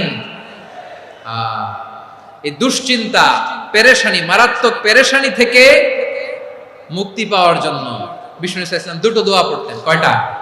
অনেকগুলো পড়তেন। স্পেশাল দুটো দোয়া আজকে আপনাদের শিখায় যাব, শুনবেন। পেরেশানিতে পড়লে, টেনশনে পড়লে এই দোয়াটা, প্রিয় ভাইরা, বিষ্ণু ইসলাম যখন খুব বিপদে পড়তেন, দুশ্চিন্তা ওনাকে ঘিরে ধরতো, উনি পড়তেন ইয়া হাইয়ু ইয়া কাইয়ুম বিরহমাতিকা আস্তাগীথ। ইয়া হাইয়ু ইয়া কাইয়ুম, হে শাশ্বত অবিনশ্বর, হে চিরঞ্জীব, বিরহমাতিকা আস্তাগীথ, তোমার রহমতের উসিলায় তোমার কাছে ফরিয়াদ করি। এটা পড়তেন। আবার আরেক বর্ণনায় এসেছে ইয়া হাইয়ু ইয়া কাইয়ুম বিরহমাতিকা আস্তাগীথ আসলিহ লি শা'নি কুল্লাহু ওয়ালা তাকিলনি ইলা নাফসি তারফাতা আইন। আসলিহ লি শা'নি কুল্লাহ, আল্লাহ আমার সবকিছু আপনি সেটেল করে দেন। আমাদের সব ঝামেলা সেটেল করে দিতে পারে কে? তাহলে পড়বেন ইয়া হাইয়ু, হে চিরঞ্জীব। হাইয়ু মানে চিরঞ্জীব, যিনি চিরকাল বেঁচে থাকবেন, মরবেন না। আল্লাহ মরবেন? তার কোনো লয় আছে? ক্ষয় আছে? সূরা রহমানে আল্লাহ বললেন কুল্লু মান আলাইহা ফানি ওয়া ইয়াবকা ওয়াজহু রাব্বিকা যুল জালালি ওয়াল ইকরাম ফাবিআইয়ি আলাই রাব্বিকুমা তুকাযিবান। জমিনে যা আছে সব ফান, ভ্যানিশ হয়ে যাবে, নিশ্চিহ্ন হয়ে যাবে, শেষ হয়ে যাবে, সব বিলুপ্ত হয়ে যাবে, একজন ছাড়া। জোরে বলেন তিনি কে? এই দোয়াটা কেন পছন্দ আল্লাহর কাছে? কারণ এখানে আল্লাহর দুইটা সুন্দর নাম আছে, গুণবাচক নাম, আল হাই, আল কাইয়ুম, এই দুটো নাম আছে এখানে। আবার এই দুইটা আয়াতুল কুরসির অংশ। আয়াতুল কুরসির শুরু তো এটা আছে না নাই? হ্যাঁ, আছে না নাই? 3 নম্বর কারণ, এটা ইসমে আজম। কোন দোয়াটা ইসমে আজম? যে দোয়া ওসিলায় দোয়া করলে আল্লাহ দোয়া ফেরায় না। অনেকগুলো মত আছে, সবচেয়ে ভ্যালিড মত হচ্ছে এটা, ইয়া হাইয়ু ইয়া কাইয়ুম, এর ওসিলা দিয়ে দোয়া করলে দোয়া কবুল করে কে? 2 নম্বরে বিশ্বনবী মারাত্মক বিপদে পড়লে আরেকটা দোয়া পড়তেন, আল্লাহুম্মা ইন্নী আবদুক। আগে দোয়াটা পড়ি, শুনেন। আল্লাহুম্মা ইন্নী আবদুক ওয়া ইবনু আবদিক ওয়া ইবনু আমাতিক নাসিয়াতি বিয়াদিক মাদিন ফিয়া হুকমুক আদলুন ফিয়া কাদাউক আসআলুকা বিকুল্লি ইসমিন হুয়া লাক সাম্মাইতা বিহি নাফসাক আও আনসালতাহু ফি কিতাবিক আও আল্লামতাহু আহাদাম মিন খালকিক আও ইস্তা'সারতা বিহি ফি ইলমিল গায়বি ইনদাক আন তাজআলাল কুরআনা রাবিআ কলবি ওয়া নূরা সাদরি ওয়া জালাআ হুজনি ওয়া যাহাবা হাম্মি। সুবহানাল্লাহ পড়েন। বিষ্ণুই বলতেন আল্লাহুম্মা ইন্নী আবদুক, ও আল্লাহ আমি আপনার গোলাম, ওয়া ইবনু আবদিক, গোলামের ঘরের গোলাম, ওয়া ইবনু আমাতিক, বাদীর ঘরের গোলাম। মানে আল্লাহ আমি আপনার গোলাম। আমার বাবা আব্দুল্লাহ ছিল আপনার গোলাম, আমার মা আমিনা ছিল আপনার বাদী। মানে আমরা গোলাম বংশের, সব গোলাম। নিজের এর চেয়ে আর ছোট করে আল্লাহর কাছে উপস্থাপন করা যায় আমার ভাইরা? কথা কি বুঝতেছেন? নিজেকে এর চাইতে ছোট, নগণ্য আর তুচ্ছ করে আল্লাহর সাথে প্রেজেন্ট করা যায়? বিশ্বনবী বললেন ও আল্লাহ আমি আপনার গোলাম, গোলামের ঘরের গোলাম, দাসীর ঘরের গোলাম, নাসিয়াতি বিয়াদিক, আমার মাথার চুলের ছুটি আপনার হাতের মুঠোয়। আপনি ডানে টান দিলে আমি ডানে যেতে বাধ্য, আপনি বাঁয়ে টান দিলে বাঁয়ে যেতে বাধ্য। বিশ্বনবী বললেন আল্লাহ আমার মাথার চুলের ঝুঁটি আপনার হাতের মুঠোয়। আচ্ছা, এইভাবে কাকে ধরা হয়? যে খুব ছোট, ঠিক কিনা? নিজেকে কত ছোট করলেন বিশ্বনবী। ও আল্লাহ আমার মাথার চুলের ঝুঁটি আপনার হাতের মুঠোয়, আপনি ডানে টানলে আমি ডানে যাব, বাঁয়ে টানলে বাঁয়ে যাব। আল্লাহ আসআলুকা বিকুল্লি ইসমিন হুয়া লাক নাসিয়াতি বিয়াদিক মাদিন ফিয়া হুকমুক, আপনার নির্দেশ আমার উপর কার্যকর হবেই হবে। আদলুন ফিয়া কাদাউক, আপনার ফয়সালা, যেই ফয়সালাই আপনি আমার জন্য করেন এটাই ইনসাফ। সুবহানাল্লাহ বলেন। আমরা আল্লাহর ফয়সালায় সন্তুষ্ট হতে চাই না। কত কমপ্লেইন, আল্লাহ তুমি এটা দিলা না, ওইটা পাইলাম না, ওইটা হইল না রে, এরকম অভিযোগ, কমপ্লেইন আমাদের আছে না নাই?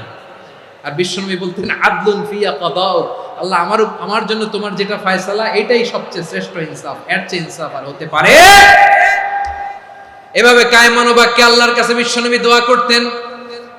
এরপরে বিশ্বনবী বললেন, আল্লাহ তোমার যত নাম আছে সব নামের ওসিলায় দোয়া করি, যে নাম তুমি আমাদেরকে জানিয়েছো, যে নাম তুমি আমাদেরকে জানাও নাই, যে নাম তুমি কোরআনে নাজিল করেছো, যে নাম নাজিল করো নাই, যে নাম শুধু নবীদেরকে জানিয়েছো। আর আল্লাহর এমন কিছু চমৎকার চমৎকার সুন্দর সুন্দর নাম আছে, এই নামগুলো রব্বুল আলামিন কাউকে জানাবে না। সুবহানাল্লাহ বলেন। আমরা তো 99 নাম জানি, 100 নাম জানি আল্লাহ, কিন্তু আল্লাহর এমনও কিছু নাম আছে যেগুলো আল্লাহ বিশ্বনবীরও জানায়নি। এগুলো আল্লাহ ইলমুল গায়বে রেখে দিয়েছেন। দোয়ার সময় বলবেন, আল্লাহ তোমার যেই নামগুলো জানি, যেগুলো জানি না, যেগুলো কোরআনে আছে, যেগুলো নাই, যেগুলো নবীরে খাস ভাবে জানাইছো ওগুলোর উসিলায়, যেগুলো কোনোদিন জানাবাও না তোমার ওই নামের উসিলাও তোমার কাছে চাই। আল্লাহ কোরআনকে আমার হৃদয়ের বসন্ত বানাও, আমার বক্ষের জ্যোতি বানাও, আমার চিন্তা দুশ্চিন্তা তুমি দূর করে দাও। বিশ্বনবী বললেন, এই কালিমাগুলো, এই বাক্যগুলো পড়ে যদি কেউ আল্লাহর কাছে ফরিয়াদ করে, তার হৃদয় থেকে দুশ্চিন্তা কাটিয়ে দিবে কে? আচ্ছা, সব শেষে বলি, ঋণের বোঝায় যারা জর্জরিত, বিষ্ণু ইসলাম চমৎকার একটা দোয়া শিখিয়েছেন। এক সাহাবীর নাম আবু উমামা, নামাজের ওয়াক্ত ছাড়া উনি মসজিদে যেয়ে বসে আছে। বিষ্ণু বললেন, কিরে আবু উমামা, নামাজের তো ওয়াক্ত হয় না, মসজিদে কি? সাহাবী বলে, হুমুমুন লাজিমাতনি ওয়া দুয়ুন, নবী গো, ঋণের বোঝায় এমন টেনশনে আছি, ঘরে থাকতে পারলাম না, মসজিদে চলে আসছে। বিশ্বনবী বলেন, আমি কি তোমার এমন একটা দোয়া শিখাবো যেটা পড়লে আল্লাহ তাআলা তোমার ঋণের বোঝা হালকা করে দিবে? আবু উমামা বললেন, ইয়া রাসূলুল্লাহ, অবশ্যই শিখাবেন। বিশ্বনবী বললেন, তাহলে তুমি পড়বা, আল্লাহুম্মা ইন্নী আউযু বিকা মিনাল হাম্মি ওয়াল হাযান ওয়া আউযু বিকা মিনাল জুবনি ওয়াল বুখল ওয়া আউযু বিকা মিন গালাবাতিদ দাইনি ওয়া কাহরির রিজাল। ও আল্লাহ, তোমার কাছ থেকে দুশ্চিন্তা থেকে পানাহ চাই, কৃপণতা, ভীরুতা, অলসতা, কার্পণ্যতা, এই সব কিছু থেকে, মানুষের কঠোরতা, আমার উপর মানুষের আধিপত্য এবং ঋণের বোঝা থেকে পানাহ চাই। এই দোয়াটা যখন বিশ্বনবী শিখাই দিলেন, আবু উমামা বারবার এই দোয়া করে, আল্লাহুম্মা ইন্নী আউযু বিকা মিনাল হাম্মি ওয়াল হাযান ওয়া আউযু বিকা মিনাল আজজি ওয়াল কাসাল ওয়া আউযু বিকা মিনাল জুবনি ওয়াল বুখল ওয়া আউযু বিকা মিন গালাবাতিদ দাইনি ওয়া কাহরির রিজাল। আবু উমামা বলে, এই দোয়া আমি পড়তে লাগলাম আর পড়তে লাগলাম, কিছুদিন পরে দেখা গেল বিশ্বনবীর শেখানো এই দোয়ার বদৌলতে আল্লাহ তাআলা আমার সব ঋণ পরিশোধের ব্যবস্থা করে দিয়েছেন। আমার প্রিয় পটুয়াখালীর ভাইয়েরা, বিশ্বনবীর জামাতা সাইয়্যিদিনা আলী রাদিয়াল্লাহু তাআলা আনহুর কাছে এক লোক এসে বলে, হে আলী, ঋণের বোঝায় আমি জর্জরিত, আমার কিছু অর্থ দিয়ে সাহায্য করো। সাইয়্যিদিনা আলী রাদিয়াল্লাহু তাআলা আনহু বললেন, আমি কি তোমারে এমন একটা দোয়া শিখাবো যেটা বিশ্বনবী আমাদের শিখিয়েছেন? এই দোয়া যদি তুমি পড়ো, লাউ কানা আলাইকা মিসলু জাবালিন কাবীরিন দাইনান আদাল্লাহু আনকা, পাহাড় পরিমাণে যদি ঋণের বোঝা হয়, আল্লাহ এটা পরিশোধের ব্যবস্থা করে দিবেন। ছোট্ট একটা দোয়া বিশ্বনবী শিখালেন, বললেন, তুমি পড়বা, আল্লাহুম্মা কফিনি বিহালালিকা আন হারামিকা ওয়া আগনিনি বিফাদলিকা আম্মান সিওয়াক। আল্লাহুম্মা কফিনি বিহালালিকা আন হারামিক, আল্লাহ তোমার হালাল দিয়ে আমাকে পরিতুষ্ট করো, হারাম থেকে বাঁচিয়ে রাখো, আর তোমার অনুগ্রহে মানুষের মুখাপেক্ষী যেন আমি না হই, আমি যেন সবসময় তোমার মুখাপেক্ষী হই, ওই তৌফিক দিও। সুবহানাল্লাহ পড়েন। এই দোয়া বেশি বেশি পড়লে ঋণের বোঝা হালকা করে দিবে কে? তাহলে প্রিয় ভাইয়েরা, বিপদে পড়লেই প্রথমে কি পড়বেন? ইন্না লিল্লাহ। কি বলে নিজেকে আল্লাহর কাছে সঁপে দিতে হয়? হাসবুনাল্লাহ। চরম বিপদে দেয়ালে পিঠ থেকে গেছে, তখন লা ইলাহা ইল্লা আনতা সুবহানাকা ইন্নী কুনতু মিনাজ জালিমিন। এরপরে লা ইলাহা ইল্লাল্লাহুল আযীমুল হালিম, এই দোয়া। আকস্মিক বিপদ, হঠাৎ যেন কোনো বিপদ আমাকে পেয়ে না বসে, এটার জন্য বিসমিল্লাহিল্লাযী লা ইয়াদুররু মা ইসমিহি শাইউন ফিল আরদি ওয়ালা ফিস সামাই ওয়া হুয়াস সামিউল আলিম। সকালে 3 বার, রাতে 3 বার। আর মারাত্মক tension, hyper tension, anxiety, depression থেকে বাঁচার জন্য 2 দোয়া, ইয়া হাইয়্যু ইয়া কাইয়্যুম, ইয়া হাইয়্যু ইয়া কাইয়্যুম, মনে থাকবে? আর আল্লাহুম্মা ইন্নী আবদুক, এই দোয়া। ঋণ থেকে বাঁচার জন্য 2 দোয়া, আল্লাহুম্মা ইন্নী আউযু বিকা মিনাল হাম্মি ওয়াল হাযান, এটা। আর আল্লাহুম্মা কফিনি বিহালালিকা আন হারামিকা ওয়া আগনিনি বিফাদলিকা আম্মান সিওয়াক। আর সব সময় পড়ার জন্য একটা আমল দিয়ে যাই, উঠতে বসতে, অফিসে যাচ্ছেন, অফিস থেকে ফিরতেছেন, বসে আছেন, শুয়ে আছেন, ছোট্ট এক শব্দে আমরা যেন বেশি বেশি পড়ি, আস্তাগফিরুল্লাহ। আল্লাহ রাসূল সাল্লাল্লাহু আলাইহি ওয়াসাল্লাম বলেন, মান লাজিমাল ইস্তিগফার, যে সব সময় এরকম ইস্তিগফারের সাথে লেগে থাকে, জাআলাল্লাহু লাহু মিন কুল্লি দিকিন মাখরাজা, আল্লাহ তাআলা তাকে কোনো বিপদে আটকান না, সে জীবনে আটকাবে না, যে কোনো বিপদে আল্লাহ তার রাস্তা বের করে দিবেন। Way out, you will get a way out in solution. সুবহানাল্লাহ। ওমিন কুল্লি হাম্মিন ফারাজা, দুশ্চিন্তা মুক্ত হবে, ওয়ায়ারযুকহু মিন হাইসু লা ইয়াহতাসিব, এমন জায়গা থেকে আল্লাহ রিজিকের বন্দোবস্ত করবে যেটা সে কল্পনাও করে নাই। আওয়াজ করে পড়েন সুবহানাল্লাহ। আমার প্রিয় ভাইরা, এটা গেল নিজের বিপদ। নিজে যদি বিপদে পড়েন, অন্যের বিপদ যদি দেখেন, এটার জন্য একটা দোয়া আছে। অনেক সময় আমরা দেখি হাসপাতালে ক্যান্সারের 3rd স্টেজে চলে গেছে, লোকটা হ্যাংলা হয়ে চিকন হয়ে হায়রে কি কষ্ট পায়, দেখি না? বিষ্ণু বলে একটা দোয়া যদি কেউ অন্যের কোনো বিপদ দেখে পড়ে, ওই বিপদ তার জীবনে কখনো আসবে না। অনেক সময় হয় যে আমরা মহাসড়ক দিয়ে যখন চড়ি, দুর্ঘটনায়, আইরে আল্লাহ, দুর্ঘটনায় মানুষের মাথা একদিকে, দেহ আরেকদিকে, ব্লিডিং, এরকম হয় না? আল্লাহ তুমি হেফাজত করো। বিশ্বনবী বলেন এই দুর্ঘটনা দেখে কেউ যদি এই দোয়াটা পড়ে, তার জীবনে সে কোনোদিন এরকম অ্যাক্সিডেন্টের সম্মুখীন হবে না। বিশ্বনবী বলেন অন্যের বিপদ দেখে কেউ যদি পড়ে, আলহামদুলিল্লাহিল্লাযী আফানি মিম্মা বাতালাকা বিহি ওয়া ফাদ্দালানি আলা কাসীরিন মিম্মান খালাকা তাফদীলা, মানে প্রশংসা সে আল্লাহর, যে আল্লাহ তাআলা তোমাকে যেই জিনিস দিয়ে পরীক্ষা করেছে, আমাকে ওইটা থেকে বাঁচিয়ে দিয়েছে। তোমাকে আল্লাহ যেই বিপদে ফেলেছে, আমাকে ওই বিপদ থেকে তিনি মুক্ত রেখেছে, আর তার অনেক সৃষ্টির উপর আমাকে তিনি প্রাধান্য দিয়েছে। সুবহানাল্লাহ পড়েন। যে কোনো বিপদ, কারো ক্যান্সার দেখে যদি এই দোয়াটা আপনি বিশ্বাসের সাথে পড়েন, জীবনে কোনোদিন ক্যান্সার রোগে আক্রান্ত হবেন না। দুর্ঘটনা দেখে যদি পড়েন, ওই দুর্ঘটনা আপনাকে স্পর্শ করবে না। যে কোনো কারো বিপদ দেখে যদি কোনো বিশ্বাসী বান্দা এই দোয়া পড়ে, বিশ্বনবী বলেন লাম ইউসিবহু যালিকাল বালা, ওই বিপদ তাকে আর ধরবে না। উফিয়া মিনহু মিন যালিকাল বালা কাইনাম মা কান, সে যতদিন হায়াত পাবে কোনোদিন ওই বিপদ তাকে স্পর্শ করবে না। আমার প্রিয় ভাইরা, তাহলে পুরো আলোচনার সেন্ট্রাল থিম হচ্ছে আমাদের জীবনে বিপদ আসবে, কষ্ট আসবে, দুঃখ আসবে, কিন্তু বিপদে আপদে আমরা হাল ছেড়ে দিব না, হতাশ হব না। মুমিন হতাশ হয় না, নিরাশ হয় না, হাল ছেড়ে দেয় না। মুমিন ভরসা রাখে একজনের উপর। আওয়াজ করে বলুন যিনি কে? বিপদে পড়লে আমাদেরকে উদ্ধার করে কে? আবার আমাদেরকে যদি কোনো নেয়ামত আল্লাহ দিতে চান, ওইটা কেড়ে নেওয়ার ক্ষমতা কারো আছে? তাহলে আমরা কানেক্টিভিটি বাড়াবো কার সাথে? আমাদের প্রার্থনার ফরিয়াদের হাত তুলবো কার কাছে? রাজি আছেন? পটুয়াখালীর ভাইয়েরা, মনে থাকবে কথাগুলো। আল্লাহ তাআলা আমাদের সবাইকে কথাগুলো বোঝার ও আমল করার তৌফিক দান করুন।